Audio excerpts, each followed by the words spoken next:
Oh, hello, this is Tak Chung from Walk with Tak. Welcome to my YouTube channel. If you enjoyed this video, please like, subscribe, and share. Oh, hello again. Welcome back.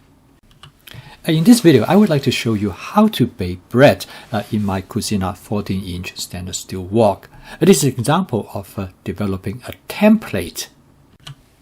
I first start out by looking at different recipes, how to bake a simple bread, and then I combine these recipes to create this template.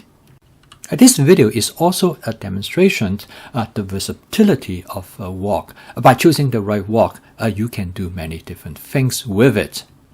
I'm not very much of a baker, but by baking this bread, it allowed me to explore the aspects of cooking that I'm not familiar with. And it turned out that I really enjoy baking. Over the years, I have experimented with different kind of flour, and I find that the bread flour works best, at least for the type of bread that I want to bake. And for this video, I'm going to use 4½ cup of bread flour.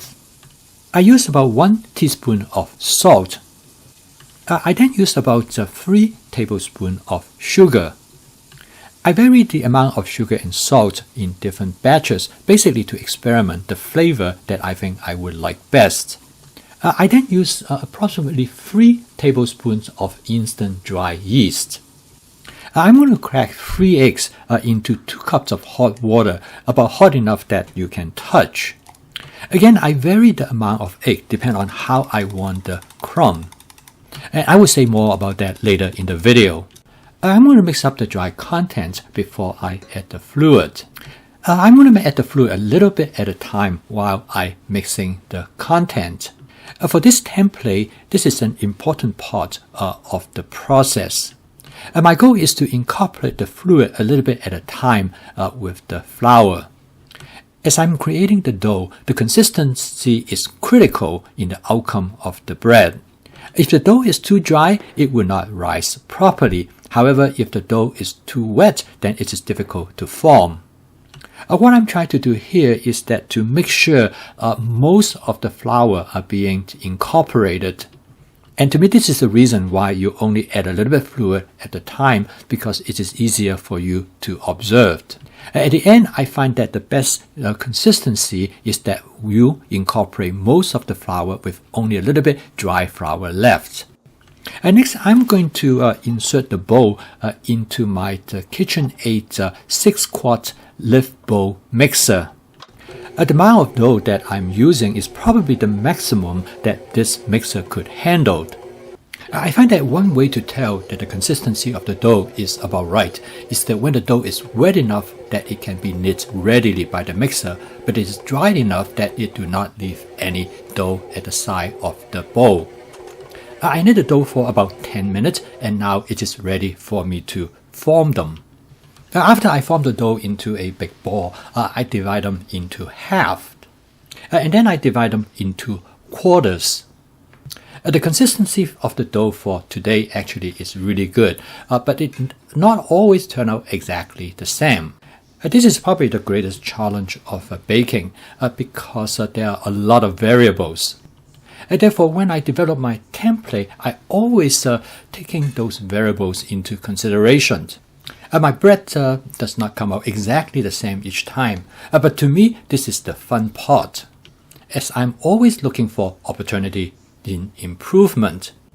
And next, I'm going to spray the surface of my 14-inch Cuisinart stainless steel wok with PAM. And next, I'm going to place the 4 round dough into the wok.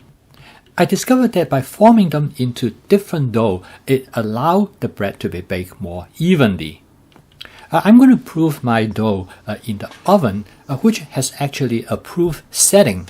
You can proof the dough in room temperature as well. Make sure that you put it in a place that's not too drafty. In my case, I proofed the dough for about 45 minutes. I then bake the bread at 350 degrees Fahrenheit for 30 minutes. The bread turned out very nice this time. I can divide them into 4 different loaves. I kept 1 loaf and gave the rest to my neighbors. I developed this template primarily for its simplicity. I proof the dough in the wok directly before I bake it. Also, I only proofed the dough once. In the past, I would bake 4 individual loaves in 4 different loaf pans. And then I modify my template slightly to bake them in the wok. So what is the verdict? Now, I'm not a great fan of bread. However, my wife loves bread. In fact, I developed this template based on a challenge that she placed on me. And based on her evaluation, this bread is outstanding. The inclusion of egg turned out to be a critical step. By varying the amount of eggs, I'm able to create the kind of texture that my wife enjoys most. This is an example of combining flavor chasing and template-based cooking. Thank you for watching. If you enjoyed this video, please click like, subscribe, and share. I'll see you next time.